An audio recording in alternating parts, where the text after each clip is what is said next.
ഇടുക്കിയിൽ ഓടുന്ന വാഹനത്തിന് മുകളിലേക്ക് മരം വീണു. ആനച്ചാൽ 2-ാം മൈലിനടുത്ത് ചിത്തിരപുരത്താണ് സംഭവം. അടിമാലിയിൽ നിന്ന് മൂന്നാറിലേക്ക് പോവുകയായിരുന്ന വാഹനമാണ് അപകടത്തിൽപ്പെട്ടിരിക്കുന്നത്.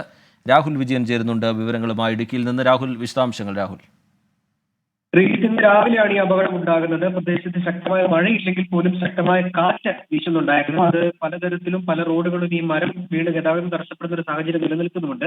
അതിനിടയിലാണ് ഈ കാറിന് മുകളിലേക്ക് മരം ഒടിഞ്ഞു വീണുള്ള അപകടം ഉണ്ടായിരിക്കുന്നത്. കാറിന് സാരമായിട്ടുള്ള കേടുപാട് സംഭവിച്ചു. കാറിലുണ്ടായിരുന്നവർക്ക് നിസ്സാര പരിക്ക് മാത്രമേ ഉള്ളൂ എന്നുള്ളത് ആശ്വാസകരമായ കാര്യമാണ്. നിലവിൽ എന്തായാലും ഈ മരം മുറിച്ചു മാറ്റി ഗതാഗതം പുനഃസ്ഥാപിച്ചിട്ടുണ്ട്. മൂന്നാർ ആനച്ചാൽ ചിത്തിരപുരത്തായിരുന്നു ഈ അപകടം ഉണ്ടായത്. ശരി, രാഹുൽ വിജയൻ ഇടുക്കിയിൽ നിന്ന് വിവരങ്ങൾ നൽകുകയായിരുന്നു.